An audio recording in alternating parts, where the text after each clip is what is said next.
சென்னையில் மாம்பழம் விற்கும் மூதாட்டியிடம் போலி 500 ரூபாய் நோட்டை கொடுத்து ஏமாற்றிய பெண்ணை போலீசார் கைது செய்தனர். சென்னை திருவொற்றியூர் மார்க்கெட் பகுதியில் மாம்பழம் விற்று வரும் 67 வயது மூதாட்டியான ஜெயலட்சுமியிடம் பெண் ஒருவர் குழந்தைகள் விளையாடும் போலி 500 ரூபாய் நோட்டை கொடுத்து ஏமாற்றி பழம் வாங்கி சென்றார். புற்றுநோயால் பாதிக்கப்பட்ட தனது கணவரின் மருத்துவ செலவுக்காக வியாபாரம் செய்யும் அந்த மூதாட்டி தான் ஏமாற்றப்பட்டதை உணர்ந்து கண்ணீர் வடித்த காட்சிகள் சமூக வலைதளங்களில் வைரலானது.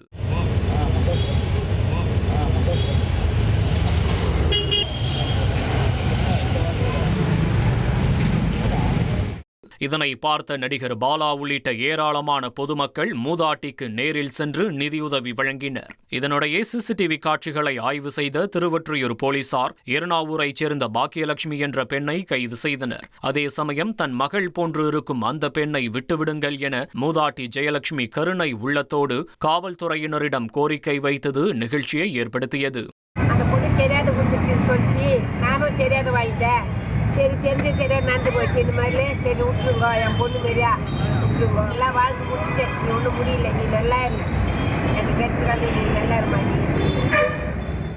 விசாரணையில் அப்பெண் தவறை ஒப்புக்கொண்ட நிலையில் இனி இதுபோன்ற செயலில் ஈடுபடக்கூடாது என எச்சரித்து காவல் நிலைய ஜாமீனில் விடுவித்தனர்.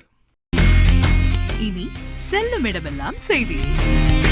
தந்தை டிவியின் வாட்ஸ்அப் சேனலை ஃபாலோ பண்ணினா செல்ல இருக்கும் இடமெல்லாம் செய்தி.